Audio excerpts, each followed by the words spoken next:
50세 이후 재혼하면 큰일 나는 7가지 이유. 저는 이정희입니다. 올해 61세죠. 남편을 잃고 10년이 흘렀습니다. 그 긴 시간 동안 저는 하루하루를 똑같이 보냈어요. 새벽 5시에 일어나서 분식집을 열고 저녁 8시에 문을 닫고 집으로 돌아가는 일상의 반복이었습니다. 매일 똑같은 패턴이었죠. 손님들을 응대하고 음식을 만들고 계산하고 정리하는 일의 연속이었어요. 어느 날 오랜 단골 손님이었던 박 이모가 말했어요. 정희야, 너 이제 좋은 사람 만나야 하는 거 아니야? 혼자 사는 게 뭐가 좋다고 그래. 괜찮아요, 이모. 저는 이렇게 살아도 별로 불편하지 않아요. 그렇게 대답했지만 속으로는 달랐습니다. 정말 괜찮다면 왜 이렇게 마음이 허전할까요? 왜 이모 말에 이렇게 마음이 흔들릴까요? 박 이모는 70대 후반이었는데 정말 적극적인 분이었어요. 분식집에 올 때마다 제 안부를 물어보고 걱정해주는 분이었죠. 저보다 나이가 많으셨지만 늘 활기찬 모습이었습니다. 너 같은 착한 애가 왜 혼자 살아야 하냐? 나도 답답해 죽겠다. 이모는 진짜 답답해하는 표정이었어요.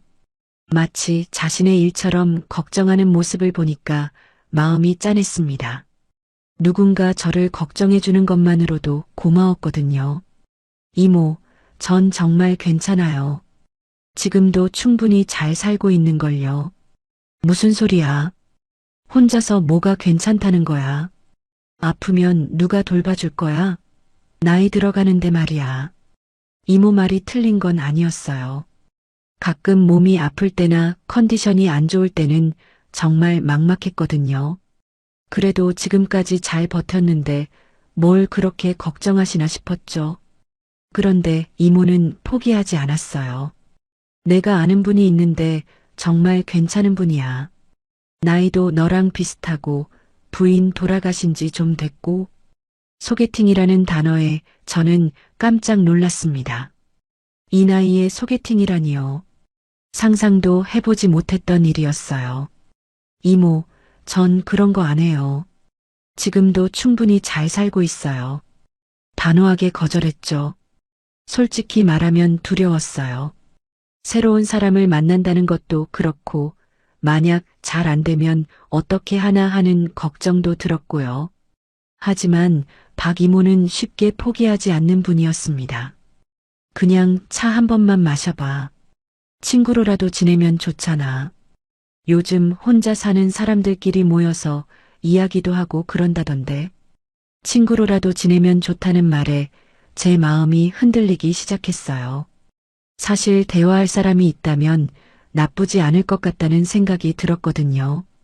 분식집에서는 손님들과 대화하지만 그건 업무상의 대화였어요.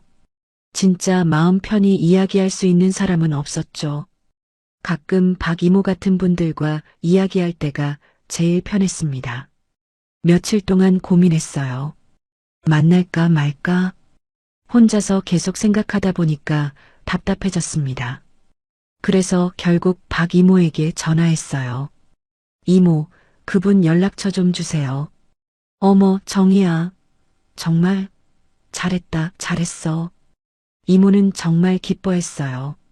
마치 자신의 일처럼 좋아하는 모습을 보니까 저도 덩달아 기분이 좋아졌습니다. 그렇게 만난 사람이 최영수였어요. 66세, 공기업에서 은퇴한 분이었죠. 첫 만남 장소는 분식집 근처 조용한 카페였습니다. 약속 시간 30분 전부터 저는 긴장했어요. 뭘 입고 갈지, 뭘 이야기할지 고민하다가 시간이 훌쩍 지나갔죠. 결국 평소보다 조금 단정한 옷을 입고 나갔습니다. 카페에 도착했을 때 영수는 이미 와 있었어요. 키가 크고 인상이 부드러운 분이었습니다. 첫인상이 나쁘지 않았어요. 안녕하세요. 박 선생께 소개받은 최영수라고 합니다. 목소리가 정말 부드러웠어요. 전 남편과는 완전히 다른 느낌이었죠. 전 남편은 말수가 적고 무뚝뚝한 사람이었거든요. 저는 이정희예요. 반갑습니다. 어색한 첫 만남이었지만 영수는 대화를 자연스럽게 이끌어갔어요. 날씨 이야기부터 시작해서 동네 이야기, 그리고 제일 이야기까지요. 분식집을 운영하고 계시는군요. 정말 대단합니다. 별거 아니에요. 그냥 생계 때문에 하는 일이죠. 아니에요. 혼자서 가게를 운영한다는 게 쉬운 일이 아니잖아요. 정말 존경스럽습니다. 이런 말을 들은 게 얼마만인지 모르겠어요. 누군가 제 일을 인정해주고 존경한다고 말해주니까 기분이 이상했습니다. 좋으면서도 어색했어요. 영수는 제 이야기를 정말 잘 들어줬어요. 분식집 운영하면서 겪는 어려움, 혼자 지내는 일상, 그동안의 힘든 시간들까지도요. 중간중간 고개를 끄덕이며 공감해주는 모습이 인상적이었습니다. 정말 고생 많이 했네요. 저도 혼자입니다. 아내를 잃고 8년 정도 됐죠. 그 말을 들은 순간 이상하게 마음이 풀렸습니다. 나만 외로운 게 아니구나. 이분도 저처럼 혼자구나 하는 생각이 들었어요. 많이 힘드셨겠어요. 그래도 이제는 많이 괜찮아졌습니다. 다만 가끔 너무 조용할 때가 있죠. 영수의 말에 저도 깊이 공감했어요. 정말 그랬거든요. 그 조용함이 때로는 견딜 수 없을 만큼 무거웠죠. 같은 경험을 한 사람만이 이해할 수 있는 감정이었습니다. 첫 만남은 2시간 정도 이어졌어요. 생각보다 대화가 잘 통했고 불편하지도 않았습니다. 헤어질 때 영수가 말했어요. 다음에 또 만나서 이야기할 수 있을까요? 네, 좋아요. 그렇게 시작된 만남이었습니다. 그날 이후로 우리는 자주 만나게 됐어요. 일주일에 1번, 그 다음엔 2번. 점점 만나는 횟수가 늘어났습니다. 영수는 정말 전 남편과 달랐어요. 제 말을 끝까지 들어줬고 공감도 해줬습니다. 그랬겠네요. 힘들었겠어요. 라는 말을 자주 했죠. 그런 말들이 저에게는 큰 위로가 됐어요. 저는 모르게 비교하게 됐습니다. 전 남편은 제가 무슨 말을 해도 그래라고만 했었는데 영수는 달랐어요. 제 이야기에 진심으로 관심을 보여줬고 때로는 조언도 해줬습니다. 정희는 정말 대단한 것 같아요. 혼자서 가게도 운영하고 이렇게 밝게 살고 그런 말을 들을 때마다 기분이 좋아졌어요. 오랫동안 잊고 있었던 감정이었죠. 누군가 저를 인정해주고 칭찬해주는 기분이었습니다. 만날 때마다 영수는 따뜻했어요. 제가 피곤해 보이면 걱정해주고 기분이 안 좋아 보이면 이유를 물어보기도 했죠. 그런 관심이 저에게는 새로웠습니다. 외로움이 컸던 만큼 그 따뜻함이 더 크게 느껴졌어요. 혼자 지내던 시간들이 길었기 때문에 누군가의 관심과 애정이 특별하게 다가왔습니다. 그리고 그 외로움과 비교, 그 따뜻함이 결국 재혼이라는 선택으로 이어졌죠. 그때는 몰랐어요. 외로움 때문에 내린 선택이 얼마나 위험한지를, 비교를 통해 만든 판단이 얼마나 불완전한지를 말입니다. 첫 만남 이후로 영수와의 연애는 정말 빠르게 흘러갔습니다.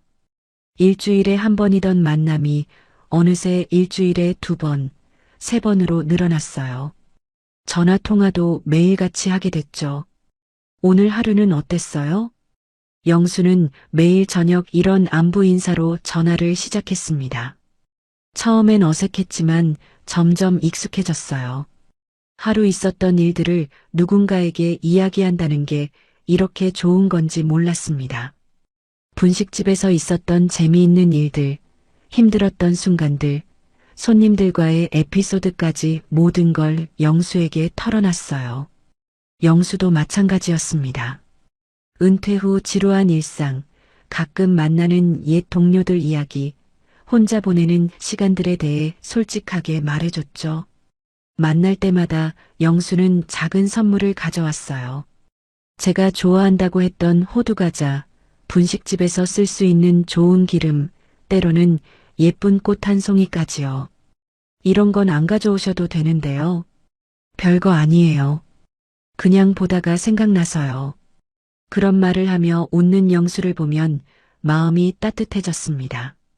누군가 저를 생각해준다는 기분이 정말 오랜만이었거든요. 우리는 동네 곳곳을 함께 다녔어요. 근처 공원을 산책하기도 하고 맛있다는 식당에 가기도 했죠. 영화관에 가서 영화를 보기도 했습니다. 이런 데이트가 이 나이에 가능한지 몰랐어요. 젊은 사람들처럼 이런 걸 해도 되나요? 왜 안 돼요? 나이가 들었다고 해서 즐거움을 포기해야 하나요? 영수의 말이 맞았습니다. 나이는 숫자일 뿐이었어요. 함께 있으면 정말 즐거웠고 웃음도 많아졌습니다. 2달 정도 지났을 때 영수가 갑자기 진지한 표정으로 말했어요. 정희 씨, 우리 결혼하면 어떨까요? 너무 갑작스러운 제안이었습니다. 아직 서로에 대해 모르는 것들이 많았는데 벌써 결혼 이야기가 나오다니요. 너무 빠른 거 아닌가요? 우리 알고 지낸 지 2달밖에 안 됐는걸요. 이 나이에 더 미룰 이유가 있나요?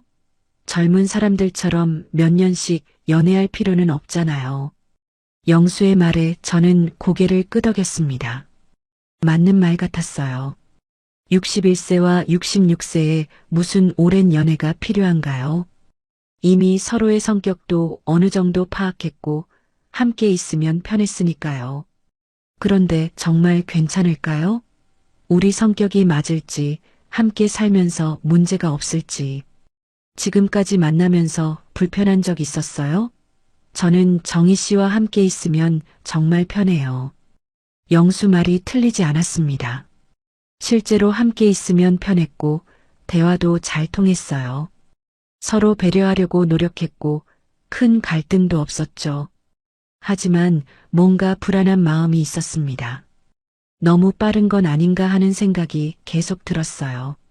첫 번째 결혼도 그렇게 신중하지 못했는데 똑같은 실수를 반복하는 건 아닌가 싶었거든요. 시간을 좀 더 가지고 생각해 봐도 될까요? 물론이죠. 충분히 생각해 보세요. 다만 너무 오래 고민할 필요는 없을 것 같아요. 우리 나이를 생각하면 말이에요. 영수는 이해한다고 했지만 은근히 부담을 주는 느낌이었어요. 나이를 핑계로 재촉하는 것 같았습니다. 그날 밤 집에 돌아와서 혼자 곰곰 생각해 봤어요. 영수와 결혼하면 어떨까요? 더 이상 혼자가 아니니까 외롭지 않을 거고 서로 의지하며 살 수 있을 텐데요. 분식집 일도 함께 도와줄 수 있을 것 같았어요. 계산이나 청소 같은 간단한 일들 말이죠. 둘이 함께하면 훨씬 수월할 거라는 생각이 들었습니다. 무엇보다 아프거나 힘들 때 옆에 있어줄 사람이 있다는 게 가장 큰 장점 같았어요. 혼자 늙어가는 게 가장 무서웠거든요. 반대로 걱정되는 부분들도 있었습니다. 영수에게 딸이 있다고 했는데 저를 어떻게 생각할지 모르겠어요. 또 서로 다른 생활 패턴에 적응할 수 있을지도 의문이었죠.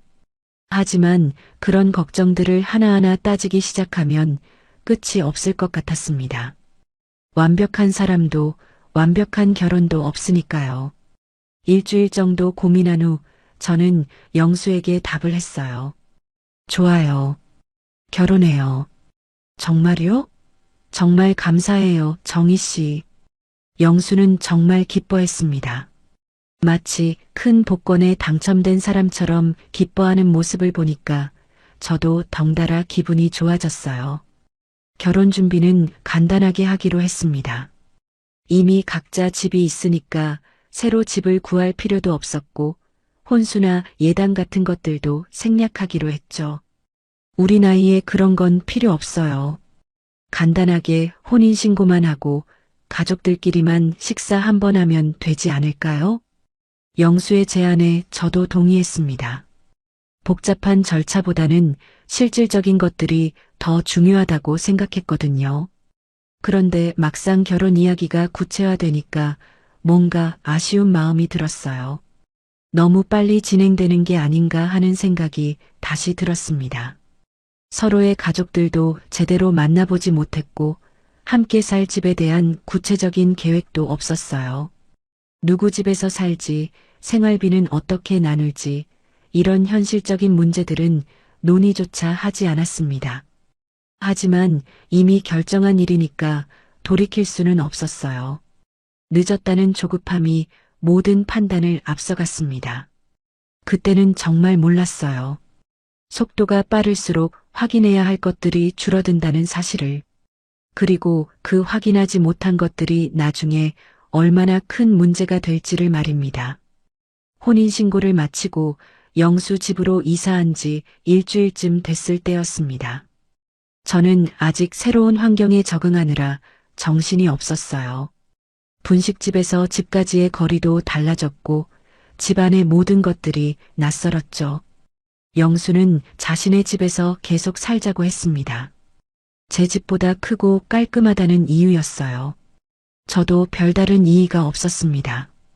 어차피 함께 살면 되는 거 아닌가 싶었거든요. 그런데 결혼 후 가장 먼저 바뀐 건 집안의 분위기였습니다. 처음에는 뭔지 모르게 어색한 기분만 들었어요. 분명히 제가 살고 있는 집인데 왠지 손님 같은 느낌이 드는 거죠. 영수는 결혼 전부터 딸 민지가 자주 온다고 했었어요.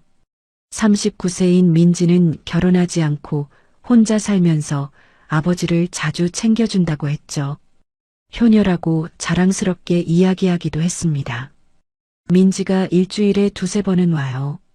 청소도 해주고 반찬도 해다주고 정말 고마운 딸이에요. 그때는 대수롭지 않게 들었어요.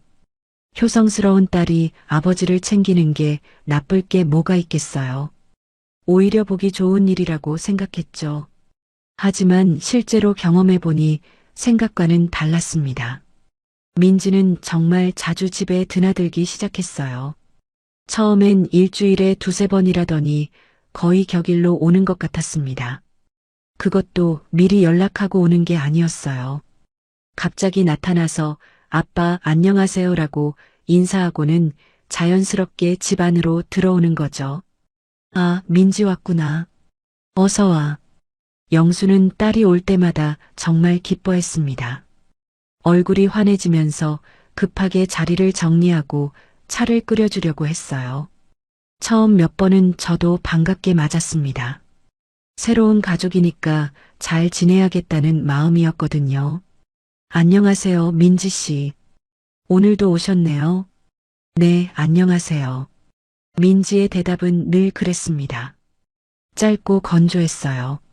말투는 공손했지만 뭔가 거리감이 느껴졌죠. 저를 부르는 호칭도 늘 애매했습니다. 이모라고 부르기엔 나이 차이가 그리 크지 않았고 어머니라고 부르기엔 어색했나 봐요. 그래서 대부분 호칭 없이 안녕하세요라고만 인사했습니다. 민지가 올 때마다 집 분위기는 미묘하게 바뀌었어요. 영수는 딸 앞에서는 완전히 다른 사람이 됐습니다. 평소보다 말이 많아지고 뭔가 들뜬 모습이었어요. 민지야, 요즘 일은 어떠니? 힘들지 않고?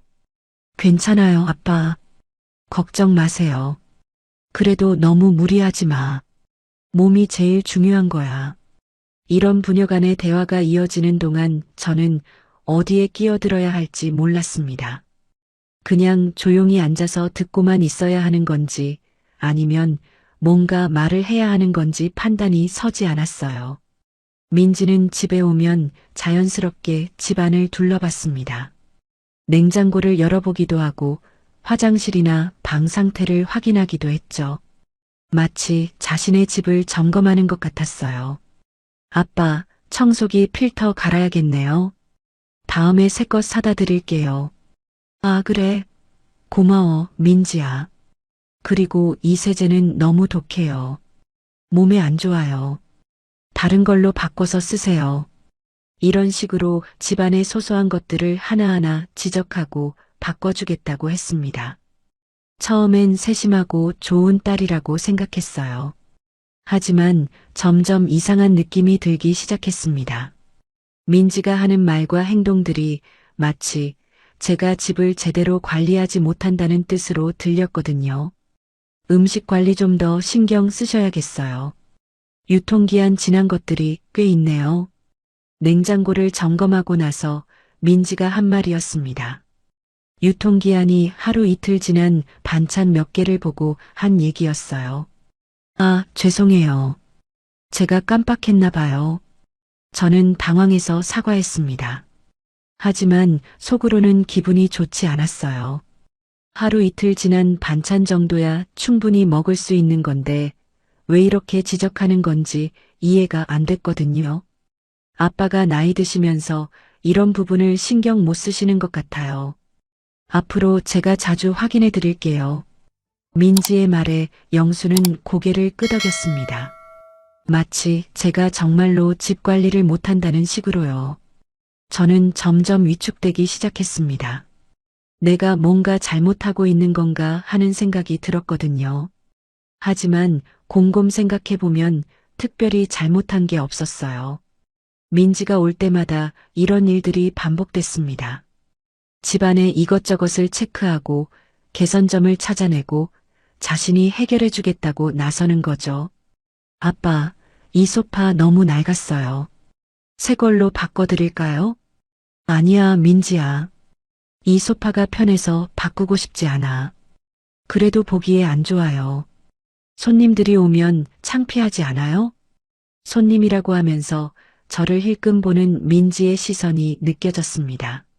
마치 제가 그 손님 중 하나인 것처럼 말이에요.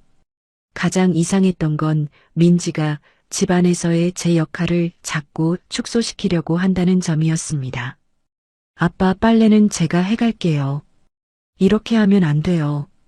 아빠 약은 제가 정리해 드릴게요. 복용법이 복잡해서요. 아빠 식사도 제가 챙겨 드릴게요. 영양 관리가 중요해요. 제가 할 수 있는 일들을 하나둘씩 가져가는 느낌이었어요. 마치 저는 이 집에서 아무 역할도 하지 못하는 사람이라는 식으로요. 영수는 딸의 이런 행동에 대해 전혀 문제의식을 느끼지 못하는 것 같았습니다. 오히려 기뻐하기까지 했어요. 민지가 너무 잘해줘서 고마워. 이런 딸을 뒀으니 내가 복이 많지. 그런 말을 들을 때마다 저는 점점 이상한 기분이 들었습니다. 제가 이 집의 주인인지 아니면 그냥 얹혀 사는 사람인지 헷갈리기 시작했어요.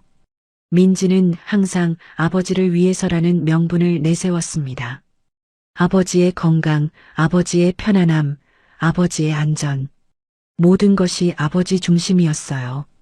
아빠가 편하셔야 하는데 이런 식으로 하면 불편하실 것 같아요. 아빠 건강을 생각하면 이건 좀 바꿔야 할 것 같아요. 이런 식으로 말하면 영수는 절대 반박하지 않았습니다. 딸이 자신을 걱정해서 하는 말이라고 생각하는 거죠. 그 과정에서 제 의견은 점점 설 자리가 없어졌습니다. 제가 뭔가 제안하면 아빠가 어떻게 생각하시는지 먼저 들어봐야겠어요 라고 했고, 제가 뭔가 바꾸려고 하면 아빠와 상의해 보셨어요? 라고 물었어요. 분명히 저도 이 집의 주인인데 마치 아무 권한이 없는 사람 취급을 받는 기분이었습니다.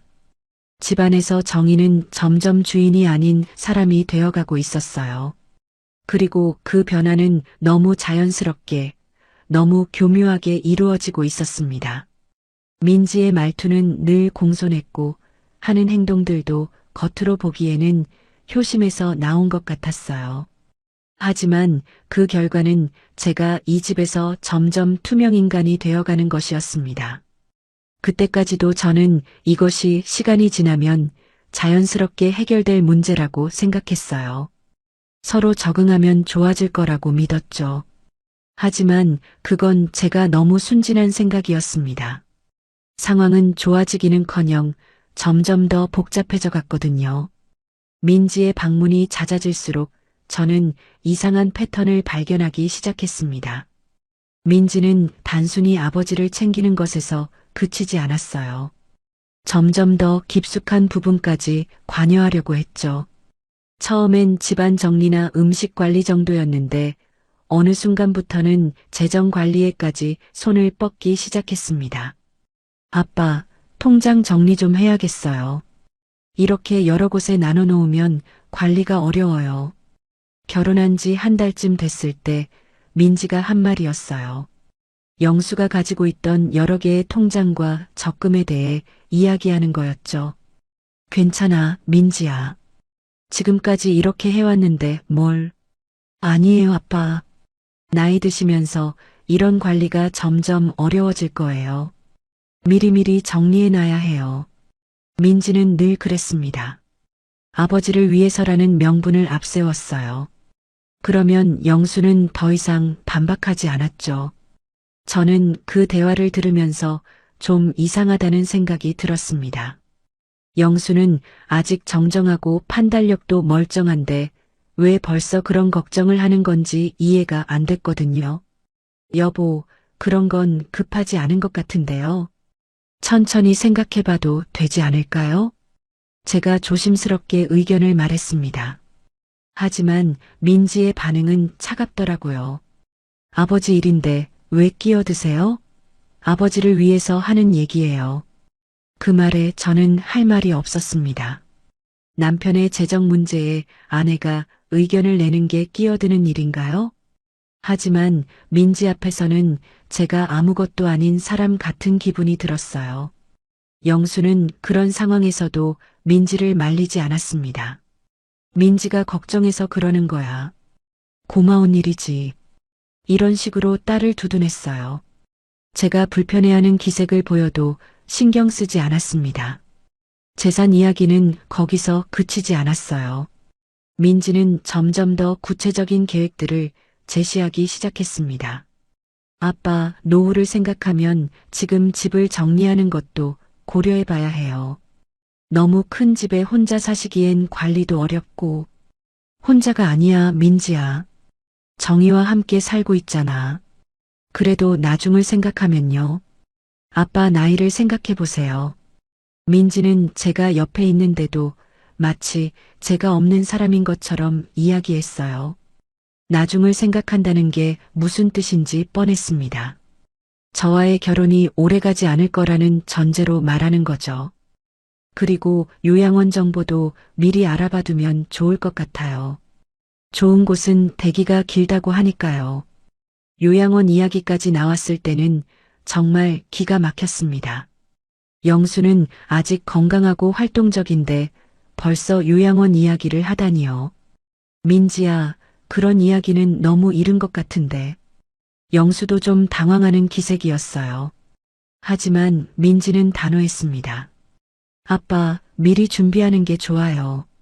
갑자기 필요할 때 허둥지둥하면 안 되잖아요. 아직 그럴 나이가 아닌데. 나이는 숫자예요. 언제 무슨 일이 생길지 모르니까 대비해야죠. 이런 대화를 들으면서 저는 점점 불안해졌습니다. 민지가 생각하는 미래에는 저의 자리가 없다는 게 너무 명확했거든요. 노후 계획, 재산 관리, 요양원 선택. 모든 것을 민지가 주도하려고 했고 영수는 그것을 당연하게 받아들였어요. 정희 씨는 어떻게 생각하세요? 가끔 민지가 저에게 의견을 묻기도 했습니다. 하지만 그건 진짜로 제 의견이 궁금해서가 아니었어요. 형식적인 질문일 뿐이었죠.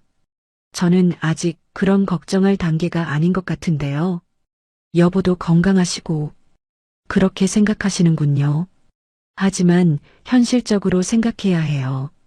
민지는 항상 이런 식으로 제 의견을 무시했습니다. 저를 현실을 모르는 사람 취급했어요. 생활 방식에 대한 간섭도 점점 심해졌습니다. 아빠, 저녁 시간이 너무 늦어요. 소화에 안 좋아요. 요즘 텔레비전을 너무 크게 보시는 것 같아요. 청력 검사 받아보세요. 산책을 규칙적으로 하셔야 해요. 건강 관리가 중요해요. 이런 식으로 영수의 일상 하나하나에 개입했습니다. 그리고 그때마다 저는 아무 말도 할 수 없었어요. 아내인 제가 남편의 생활에 대해 뭔가 제안하려고 하면 아버지를 위해서 하는 얘기라는 말로 차단당했거든요. 아빠, 분식집 일도 너무 많이 도우시는 것 같아요. 몸에 무리가 가지 않을까요? 심지어 제 분식집 일에까지 간섭하기 시작했습니다. 영수가 가끔 분식집에 와서 간단한 일을 도와주곤 했는데 그것마저 문제 삼는 거였어요. 별로 무리되는 일이 아니야, 민지야. 그냥 간단한 거 도와주는 거야. 아빠가 그렇게 생각하시더라도 몸은 정직해요. 나이를 생각하셔야죠. 결국 영수는 분식집 일 돕는 것도 줄이게 됐습니다. 민지가 계속 걱정한다고 하니까 미안해하면서 말이에요. 저는 그런 영수가 안타까웠습니다. 분식집 일을 도우면서 보람도 느끼고 즐거워했는데 딸 때문에 그것까지 포기하게 된 거죠. 여보, 민지 씨가 너무 걱정하는 것 같아요. 적당히 하셔도 될 텐데. 정희야, 민지는 나를 걱정해서 그러는 거야. 고마워해야지. 영수는 딸의 간섭을 간섭이라고 생각하지 않았어요. 모든 걸 사랑과 걱정으로 해석했습니다. 그런 영수를 보면서 저는 답답했습니다. 딸이 아버지를 걱정하는 건 좋은 일이지만 이 정도면 과도한 것 아닌가요? 민지는 심지어 저희 부부의 관계에도 개입하려고 했습니다. 아빠, 요즘 너무 피곤해 보이세요. 충분히 쉬셔야 해요. 이런 말을 하면서 저를 힐끔힐끔 쳐다보는 거였어요. 마치 제가 영수를 피곤하게 만드는 원인이라는 식으로 말이죠. 괜찮아, 민지야. 별로 피곤하지 않아. 아니에요, 아빠. 얼굴이 예전 같지 않아요. 스트레스를 받으시는 것 같은데. 스트레스를 받는다는 말에 저는 깜짝 놀랐습니다. 제가 영수에게 스트레스를 주고 있다는 뜻인가요? 무슨 스트레스? 별로 그런 건 없는데. 아빠는 말씀을 안 하시지만 제가 보기엔 그래요.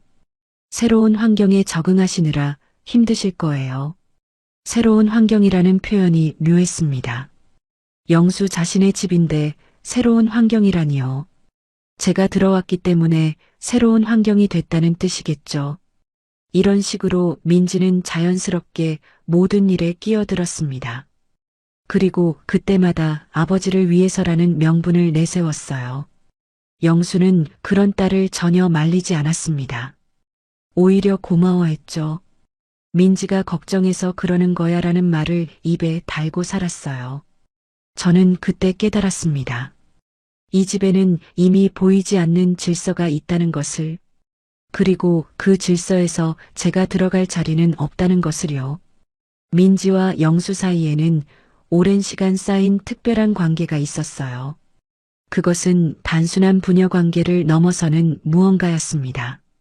민지는 자신이 아버지의 인생에서 가장 중요한 사람이라고 확신하고 있었어요. 그리고 영수도 그것을 당연하게 받아들이고 있었죠. 저는 그 사이에 끼어든 침입자 같은 기분이었습니다. 아무리 노력해도 그들만의 세계에는 들어갈 수 없을 것 같았어요. 착한 딸이라는 이름으로 포장된 민지의 행동들은 사실 하나의 큰 벽이었습니다. 그리고 그 벽은 저와 영수 사이를 점점 멀어지게 만들고 있었어요. 민지가 있을 때와 없을 때의 영수는 완전히 다른 사람이었습니다. 딸이 있으면 저는 투명 인간이 됐고 딸이 없을 때만 비로소 부부 같은 느낌이 들었어요. 하지만 민지가 없는 시간은 점점 줄어들고 있었습니다. 그리고 그 상황을 바꿀 수 있는 힘은 저에게 없어 보였어요. 결혼 생활이 2달째 접어들면서 저는 이상한 변화를 느끼기 시작했습니다. 혼자 살 때는 전혀 문제가 되지 않았던 일상들이 갑자기 설명해야 할 일이 되어버린 거예요. 가장 먼저 문제가 된 건 제 수면 패턴이었습니다. 저는 원래 분식집 일 때문에 일찍 자고 일찍 일어나는 편이었어요. 하지만 가끔 몸이 피곤하거나 컨디션이 안 좋을 때는 좀 더 잠을 자곤 했죠.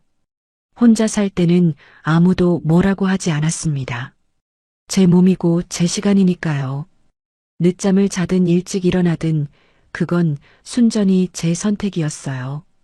그런데 결혼 후에는 달랐습니다. 어느 일요일 아침 평소보다 2시간 늦게 일어났는데 영수가 이상한 표정으로 저를 봤어요. 몸이 안 좋아? 평소보다 많이 늦게 일어나네. 아니요. 그냥 좀 피곤해서 더 잤어요. 아, 그래. 근데 이렇게 늦게 일어나면 하루 계획이 다 틀어지는데. 하루 계획이 틀어진다는 말에 저는 당황했습니다. 일요일인데 무슨 특별한 계획이 있었나 싶어서요. 무슨 계획이 있었나요? 특별한 건 아니고 그냥 보통 이 시간에는 함께 아침을 먹고 산책하고 그러잖아. 보통 이 시간에 함께 아침을 먹는다고 했지만 그런 약속을 한 적이 없었어요. 그냥 자연스럽게 그렇게 됐을 뿐이었는데 언제부터인가 그게 규칙처럼 되어버린 거죠. 죄송해요. 다음부터는 미리 말씀드릴게요. 제가 사과하자 영수는 괜찮다고 했지만 기분이 좋아 보이지는 않았어요. 마치 제가 약속을 어긴 것처럼 느끼는 것 같았습니다. 그 일 이후로 저는 늦잠을 자기가 어려워졌습니다. 혹시 영수가 또 그런 표정을 지을까봐 걱정됐거든요. 혼자만의 시간을 갖는 것도 문제가 됐습니다. 저는 원래 혼자 있는 시간을 좋아하는 편이었어요. 책을 읽거나 음악을 듣거나 그냥 아무 생각 없이 창밖을 바라보는 시간들이 필요했죠. 혼자 살 때는 그런 시간을 마음대로 가질 수 있었습니다. 하루 일과가 끝나고 나면 온전히 제 시간이었으니까요. 하지만 결혼 후에는 그런 시간을 갖는 것조차 눈치가 됐습니다. 제가 혼자 방에 있으면 영수는 불안해했어요. 뭐 하고 있어? 혹시 기분이 안 좋아? 아니에요. 그냥 좀 조용히 있고 싶어서요. 왜? 무슨 일 있어? 제가 혼자 있고 싶다고 하면 영수는 꼭 이유를 물어봤습니다. 마치 혼자 있고 싶어 하는 것 자체가 이상한 일인 것처럼요. 특별한 이유는 없어요. 그냥 잠깐 혼자 있고 싶을 뿐이에요. 부부인데 왜 혼자 있고 싶어 해? 뭔가 불편한 게 있으면 말해. 부부인데 왜 혼자 있고 싶어 하냐는 말에 저는 할 말이 없었습니다. 혼자 있고 싶은 마음이 부부 사이에서는 이상한 일인가요? 불편한 건 없어요.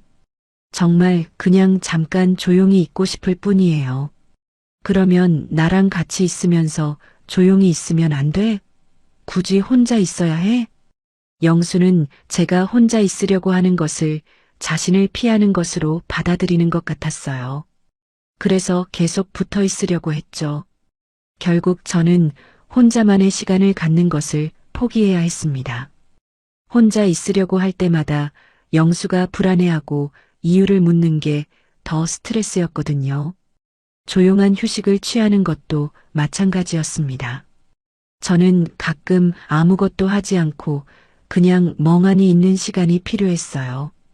특별히 뭘 하거나 생각하지 않고 그냥 조용히 쉬는 시간 말이에요. 혼자 살 때는 그런 시간을 자유롭게 가졌습니다. 소파에 누워서 천장을 보고 있거나 창가에 앉아서 밖을 바라보거나 하는 시간들이요.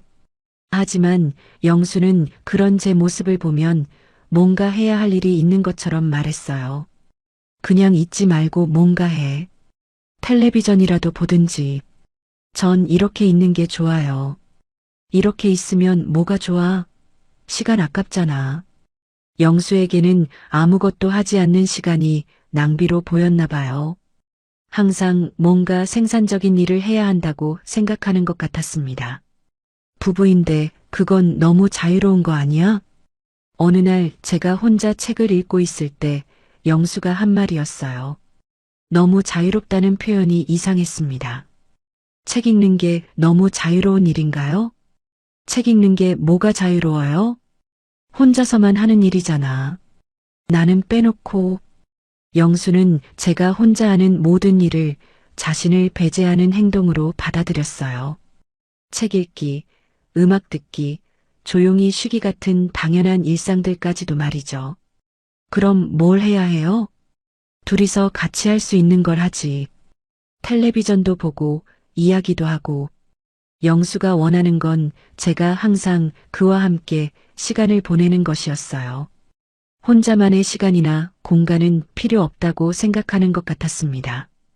그런데 이상한 건 영수 자신은 혼자만의 시간을 가졌다는 점이었어요. 신문을 보거나 라디오를 들을 때는 저에게 같이 하자고 하지 않았거든요. 여보도 혼자 신문 보시잖아요. 그건 다르지. 신문은 남자들이 보는 거야. 이런 식으로 자신만의 기준을 적용했습니다. 자신이 하는 일은 당연하고 제가 하는 일은 이상하다는 식으로요. 민지가 이런 상황에 기름을 부었습니다. 제가 혼자 있는 걸 보면 영수에게 뭔가 귀띔하는 것 같았어요. 아빠, 요즘 많이 외로우시겠어요. 신혼인데 혼자 계시는 시간이 많은 것 같던데. 민지의 이런 말을 들은 후 영수는 더욱 제가 혼자 있는 것을 싫어하게 됐습니다. 정희야, 우리 함께 있자. 혼자 있지 말고. 잠깐만 혼자 있을게요. 금방 나갈게요.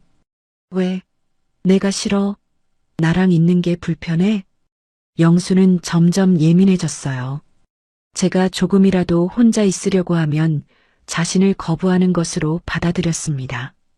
그 말이 반복될수록 저는 정말 숨이 막히는 것 같았습니다. 제가 원하는 건 단순히 혼자만의 시간이었는데 그것조차 허락되지 않는 기분이었어요.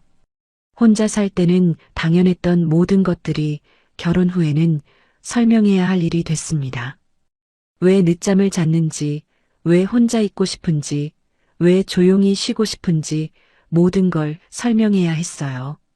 그리고 그 설명들은 대부분 받아들여지지 않았습니다. 영수에게는 이해할 수 없는 행동들이었거든요. 저는 점점 제 자신을 잃어가는 기분이었어요.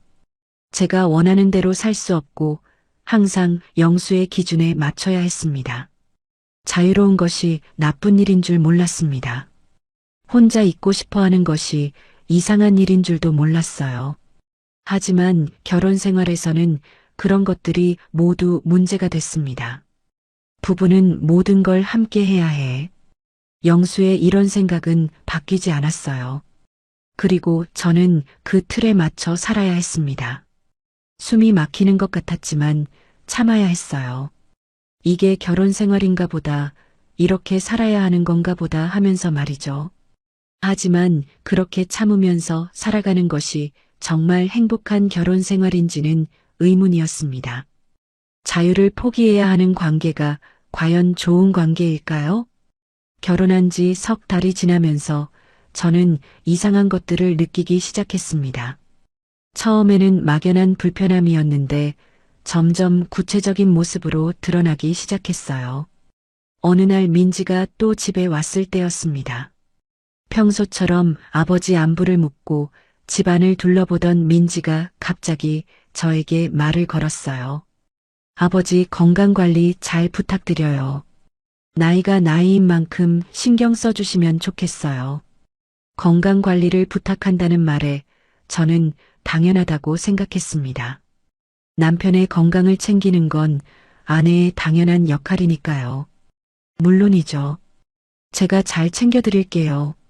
특히 식사 관리가 중요해요. 짜게 드시면 안 되고 기름진 것도 피해야 하고. 네, 알겠어요. 그리고 약 복용도 꼼꼼히 체크해 주세요. 깜빡하시는 경우가 많거든요. 이런 식으로 하나하나 당부하는 민지를 보면서 저는 뭔가 이상하다는 생각이 들었습니다. 마치 제가 간병인이라도 되는 것 같았거든요. 민지 씨, 여보는 아직 건강하신데 그렇게까지 할 필요가 있을까요? 아버지가 건강해 보이시더라도 나이는 어쩔 수 없어요. 미리미리 관리해야죠. 민지의 말 속에는 뭔가 계산이 있는 것 같았어요. 단순히 아버지를 걱정하는 것 이상의 무언가가 느껴졌습니다. 그리고 아버지가 무리하시지 않도록 해주세요. 분식집 일도 너무 많이 도우시면 안 되고, 분식집 일은 별로 무리되는 일이 아닌데요. 그래도 나이를 생각하면 조심해야죠. 만약에라도 다치시면 어떻게 할 거예요? 만약에라도 다친다는 표현이 묘했습니다. 그런 일이 생기면 누가 책임질 거냐는 뜻으로 들렸거든요. 아버지 보험도 정리해야겠어요. 지금 가입한 것들로 충분한지 확인해 봐야죠.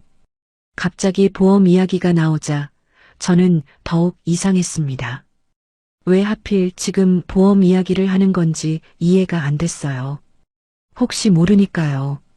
나이 드시면서 병원비가 많이 들 수도 있고 그럴 때를 대비해야죠. 민지는 항상 이런 식이었어요. 혹시 모르니까 만약에라도라는 말로 시작해서 미래의 불안한 상황들을 가정했습니다. 그리고 그 상황들에 대비해야 한다고 주장했죠. 영수는 그런 딸의 말에 고개를 끄덕였습니다. 민지 말이 맞아. 미리 준비하는 게 좋지. 아버지, 그런 거 말고 지금을 즐기시면 안 돼요? 너무 미래 걱정만 하시네요. 제가 조심스럽게 의견을 말했지만 민지의 반응은 차갑더라고요. 현실을 생각해야죠. 지금 즐기는 것도 좋지만 대비는 해야 하는 거 아니에요? 현실을 생각해야 한다는 말에 저는 할 말이 없었습니다. 마치 제가 현실을 모르는 철없는 사람 같은 기분이 들었어요. 그런 민지를 보면서 저는 깨달았습니다. 민지의 말 속에는 계산이 있다는 것을. 아버지의 건강, 재산, 미래에 대한 모든 계획에 자신이 중심에 서려고 한다는 것을요. 영수도 마찬가지였습니다. 민지가 이런 이야기를 할 때마다 적극적으로 동조했어요. 하지만 구체적인 결정을 내리려고 하면 항상 미뤘습니다. 그래, 민지 말이 맞아. 그런데 이런 건 천천히 생각해보자. 아빠 미루시면 안 돼요. 지금 결정하셔야죠. 알겠어, 알겠어. 조금만 더 생각해볼게. 이런 식으로 결정을 회피하는 영수를 보면서 저는 답답했습니다. 중요한 문제들에 대해서는 자신의 의견을 분명히 말하지 않고 계속 미루기만 했거든요. 여보, 어떻게 생각해요? 제가 의견을 물어봐도 마찬가지였어요. 글쎄. 민지가 알아서 해줄 텐데 뭘. 이런 식으로 모든 결정을 민지에게 맡기려고 했습니다. 영수의 말 속에는 회피가 있었어요. 책임지기 싫어하고 결정 내리기 싫어하는 마음이 느껴졌습니다. 그런 영수를 보면서 저는 실망했습니다. 결혼 전에는 그렇게 다정하고 든든했는데 실제로 함께 살아보니 완전히 다른 사람 같았어요. 여보, 우리 둘이서 상의해서 결정해야 하는 거 아닌가요? 그래, 그런데 민지가 이런 쪽은 나보다 잘 알잖아. 하지만 저희 일인데 민지 씨가 모든 걸 결정하는 게 맞나요? 민지는 걱정해서 그러는 거야. 나쁜 마음이 아니라고. 영수는 항상 이런 식으로 딸을 두둔했습니다. 제가 불편해하는 기색을 보여도 민지 편을 들었어요. 그런 상황들이 반복되면서 저는 알기 시작했습니다. 이 결혼에서 저는 사랑의 대상이 아니라 역할이라는 것을. 영수가 저를 사랑해서 결혼한 게 아니라 필요해서 결혼했다는 것을요. 영수에게 필요한 건 누군가의 돌봄이었습니다. 혼자 사는 게 외롭고 불편하니까 누군가 옆에서 챙겨줄 사람이 필요했던 거죠. 식사 준비, 집안 정리, 건강 관리 같은 실질적인 도움 말이에요. 민지에게 필요한 건 아버지 관리였습니다. 나이 든 아버지를 누군가 대신 돌봐주면 자신은 편해지니까요. 그러면서도 아버지의 모든 중요한 결정에는 자신이 개입할 수 있으니까 일석이조였죠. 누군가는 돌봄을 원했고 누군가는 관리를 원했습니다. 하지만 그 속에 진짜 저의 자리는 없었어요. 저는 그저 영수를 돌봐주는 사람이었고 민지가 관리하기 편하도록 중간 역할을 하는 사람이었습니다. 제 감정이나 원하는 것들은 중요하지 않았어요. 정희야, 오늘 저녁에 뭐 해 먹을 거야? 김치찌개 어떠세요? 어제도 찌개였잖아. 다른 거 해. 그럼 뭘 드시고 싶으세요? 내가 뭘 좋아하는지 몰라. 알아서 해. 이런 식으로 영수는 제가 당연히 자신의 취향을 파악해서 알아서 해주기를 원했습니다. 마치 제가 그를 위해 존재하는 사람인 것처럼요. 아버지, 요즘 얼굴이 좀 피곤해 보이세요. 관리 잘 안 되는 것 같은데요. 민지는 이런 식으로 제가 영수를 제대로 돌보지 못한다는 식으로 말했습니다. 마치 제가 주어진 역할을 제대로 하지 않는다는 뜻으로요. 저는 점점 숨이 막혔습니다. 사랑받고 싶어서 결혼했는데 사랑은 없고 역할만 있었어요. 인격체로 대접받고 싶었는데 그냥 기능하는 사람 취급만 받았습니다. 혼자 살 때가 그리워지기 시작했어요. 그때는 적어도 제가 주인이었거든요. 외롭기는 했지만 존중받지 못하지는 않았어요. 지금은 외롭지도 않고 존중받지도 못했습니다. 누군가는 옆에 있지만 저를 진짜로 사랑하는 사람은 없었어요. 그저 저의 역할만 필요로 하는 사람들 뿐이었습니다. 재혼의 목적이 완전히 어긋나기 시작했습니다. 행복해지려고 한 결혼이 오히려 저를 불행하게 만들고 있었어요. 하지만 그걸 누구에게 말할 수 있을까요? 겉으로 보기에는 아무 문제가 없어 보였거든요. 영수도 민지도 나쁜 사람들이 아니었고 대놓고 저를 괴롭히는 것도 아니었어요. 다만 저의 존재 자체가 인정받지 못할 뿐이었습니다. 그리고 그게 가장 힘든 일이었어요. 결혼한 지 4달이 지나면서 저는 완전히 다른 사람이 되어 있었습니다. 예전에 당당했던 제 모습은 어디에도 없었어요. 대신 늘 눈치를 보고 조심하는 사람이 되어 있었죠. 아침에 일어나서부터 잠들 때까지 저는 끊임없이 조심했습니다. 혹시 영수가 싫어할까봐, 혹시 기분 나빠할까봐, 혹시 저 때문에 불편해할까봐요. 여보, 오늘 날씨가 좋네요. 산책하실래요? 이런 간단한 제안조차 조심스럽게 해야 했습니다. 혹시 영수가 다른 계획이 있거나 피곤해할까봐 걱정됐거든요. 지금, 글쎄, 민지가 올 수도 있는데, 민지가 올 수도 있다는 말에 저는 또 움츠러들었습니다. 민지의 일정이 저희 부부의 일정보다 우선이 된 지 오래였어요. 그럼 나중에 해도 돼요. 언제든 좋아요. 아니야, 괜찮아. 그런데 너무 멀리 가지는 말자. 이런 식으로 모든 대화가 이루어졌습니다. 제가 뭔가 제안하면 영수는 조건을 달거나 제약을 했어요. 그리고 저는 그것을 당연하게 받아들여야 했죠. 여보, 제 친구가 만나자고 하는데 어떠세요? 어떤 친구? 뭐하러? 제가 누구를 만나려고 하면 영수는 꼼꼼히 따져 물었습니다. 누구인지, 어디서 만날 건지, 몇 시에 돌아올 건지까지요. 분식집 때 알던 손님이었는데 그냥 차나 마시려고요. 꼭 만나야 해? 집에서 쉬는 게 좋지 않을까? 영수는 제가 다른 사람들과 만나는 것을 별로 좋아하지 않았어요. 특히 제 과거와 관련된 사람들과 만나는 것은 더욱 싫어했죠. 아니에요, 괜찮아요. 안 만나도 돼요. 결국 저는 거의 모든 만남을 포기해야 했습니다. 영수가 싫어할까봐, 기분 나빠할까봐 걱정돼서요. 분식집 일도 마찬가지였어요.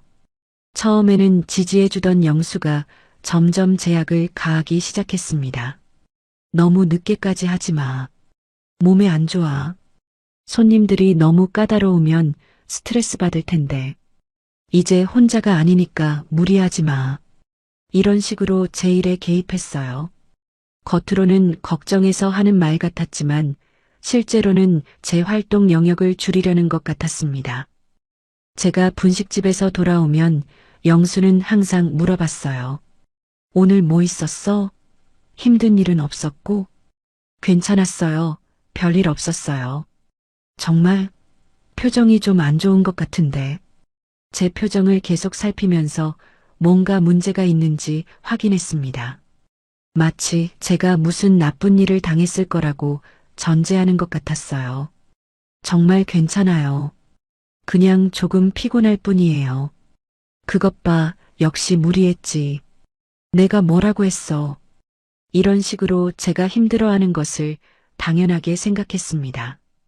그리고 그럴 때마다 분식집이를 줄이라고 권했어요. 민지는 그런 아버지를 더욱 부추겼습니다. 아버지 말씀이 맞아요. 나이 드시면서 무리하시면 안 되죠. 누구 얘기야, 민지야? 정희 씨 얘기죠. 분식집 일이 만만한 게 아닌데 나이를 생각하시면 좀 줄이시는 게 좋을 것 같아요. 제가 바로 앞에 있는데도 저에 대한 이야기를 3인칭으로 했습니다.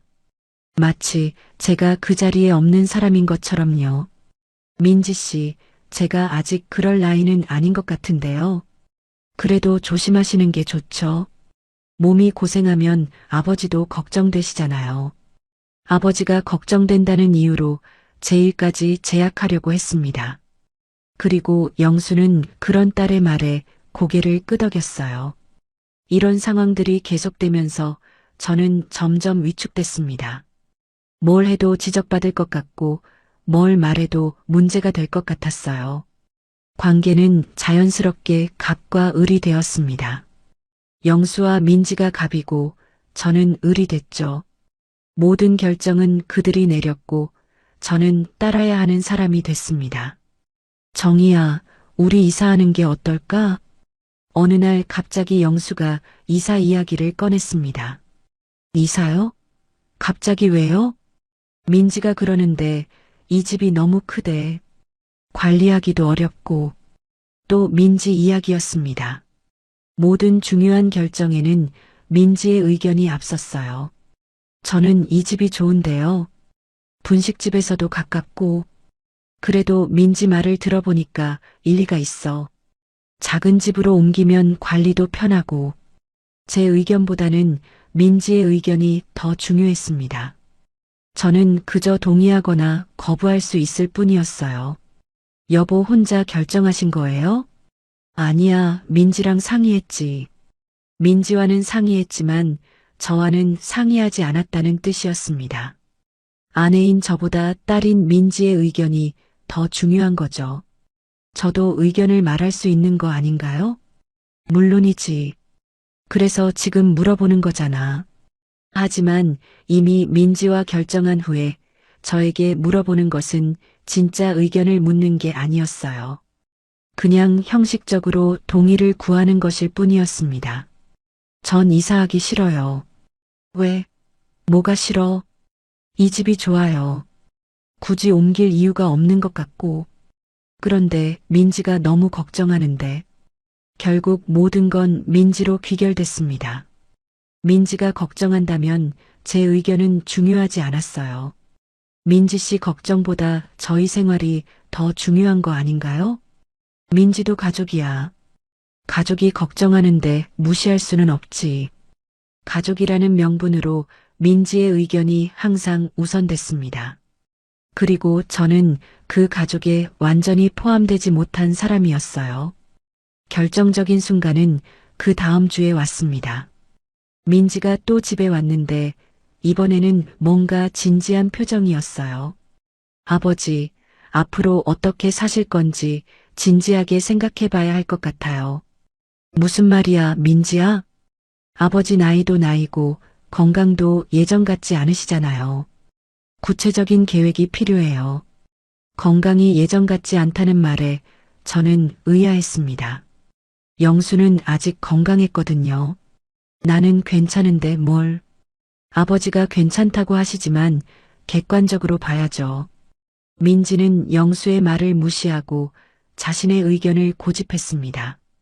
그리고 솔직히 말씀드리면 지금 상황이 아버지한테 좋은 것 같지 않아요.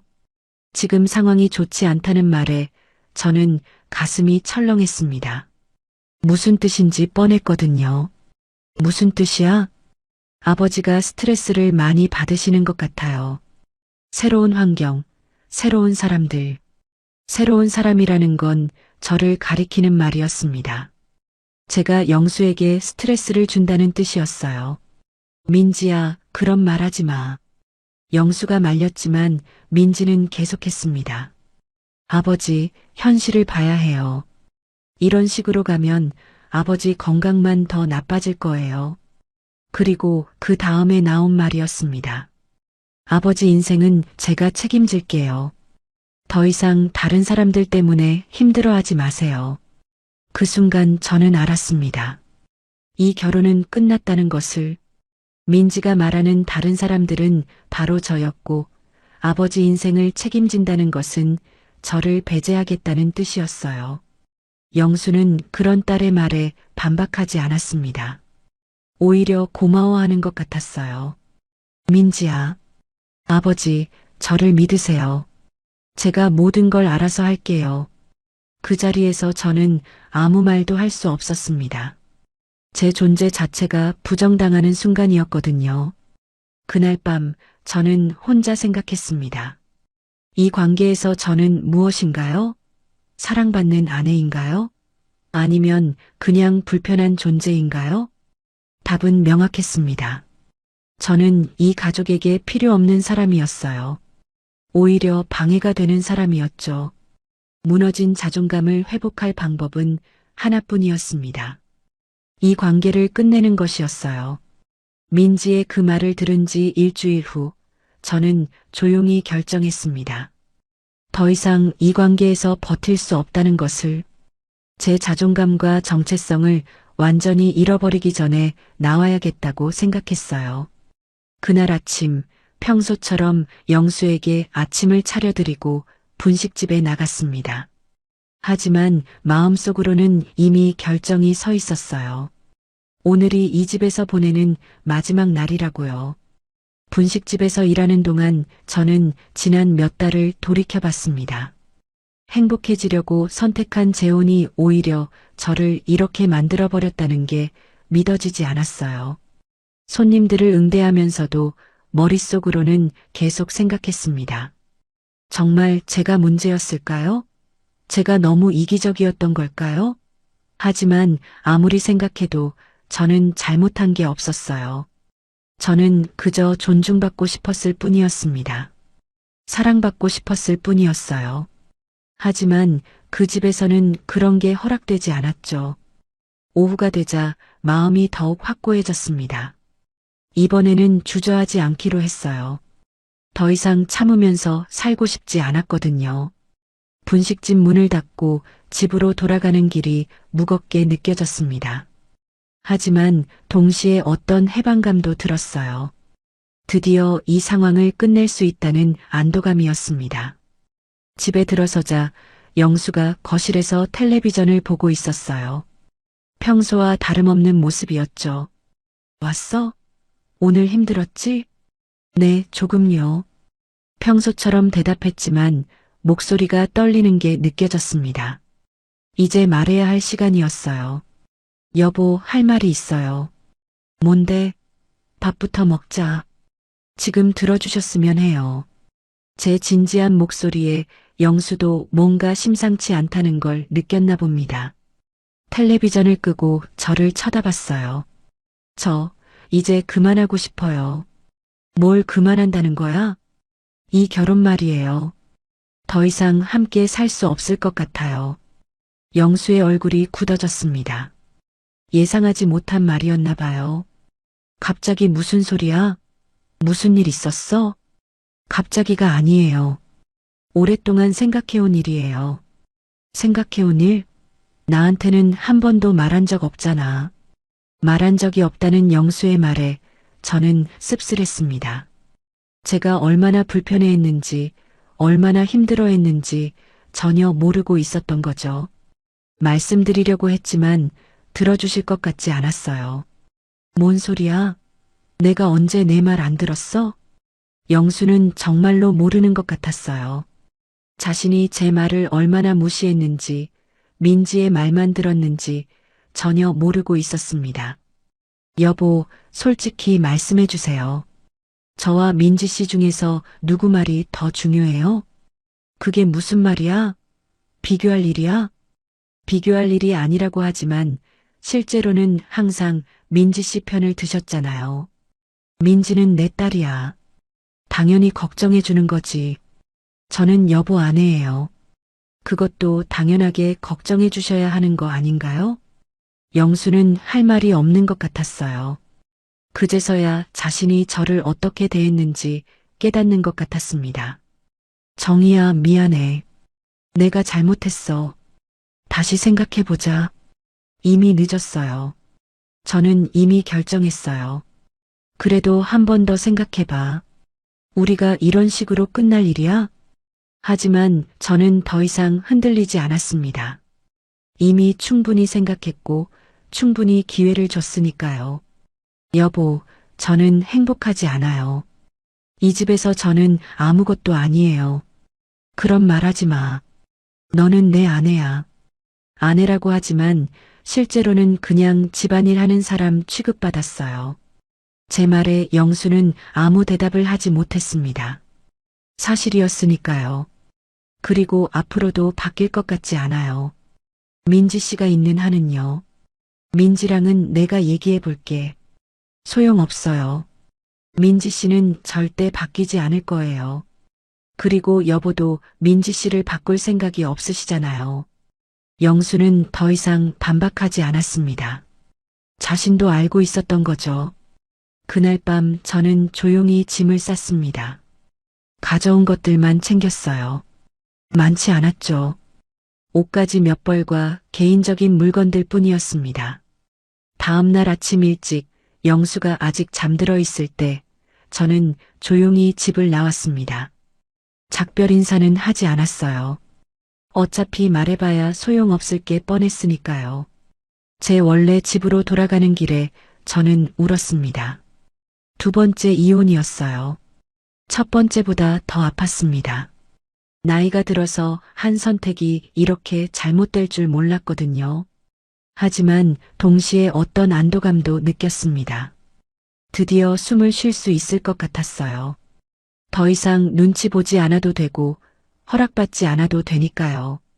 집에 돌아와서 며칠 동안은 정말 힘들었습니다. 외로움이 밀려왔고 내가 잘못 선택한 건 아닌가 하는 후회도 들었어요. 하지만 시간이 지나면서 점점 다른 것들이 보이기 시작했습니다. 제가 얼마나 움츠려들어 있었는지, 얼마나 제 자신을 잃고 있었는지 알게 됐어요. 혼자가 된 후 가장 먼저 느낀 건 자유였습니다. 아무에게도 허락받지 않고 늦잠을 잘 수 있었어요. 아무에게도 설명하지 않고 혼자만의 시간을 가질 수 있었죠. 분식집 일도 다시 즐거워졌습니다. 누구의 눈치도 보지 않고 제가 하고 싶은 대로 할 수 있었거든요. 손님들과 대화하는 것도 새로운 메뉴를 개발하는 것도 자유로워졌어요. 친구들과의 만남도 다시 시작했습니다. 결혼하면서 끊어졌던 인간관계들을 하나씩 회복해 나갔어요. 그런 시간들이 얼마나 소중한지 새삼 느꼈습니다. 무엇보다 저 자신을 다시 찾을 수 있었습니다. 누군가의 아내, 누군가의 며느리가 아닌 그냥 이정희로 살 수 있게 됐어요. 혼자 저녁을 먹는 것도 더 이상 외롭지 않았습니다.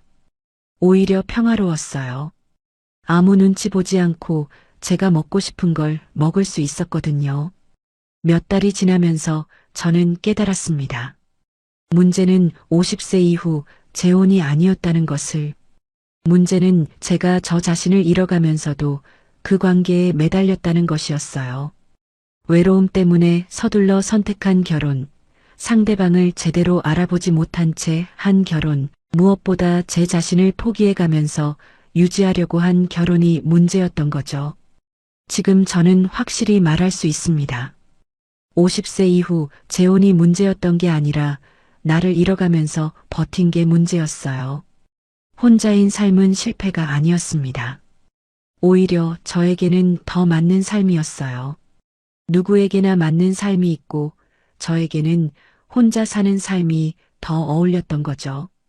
이제 저는 당당합니다. 혼자 산다고 해서 불쌍한 사람이 아니에요. 제 선택으로 제 삶을 사는 자유로운 사람입니다. 분식집도 더 잘 되고 있어요. 제가 행복해지니까 손님들도 그걸 느끼는 것 같아요. 더 밝아졌다는 말을 자주 들어요. 가끔 영수 생각이 날 때도 있습니다. 하지만 후회하지는 않아요. 그 시간들이 있었기 때문에 지금의 소중함을 더 크게 느낄 수 있으니까요. 혼자가 된 후에야 진짜로 인생이 빛나기 시작했습니다. 이제 저는 알아요. 외로움을 피해 잘못된 관계를 선택하는 것보다 혼자서라도 제 자신을 지키며 사는 것이 훨씬 행복하다는 걸요. 61세에 다시 시작하는 인생이지만 전혀 늦지 않았습니다. 오히려 이제야 진짜 제 인생이 시작된 기분이에요. 기분이에요. 기분이에요. 기분이에요.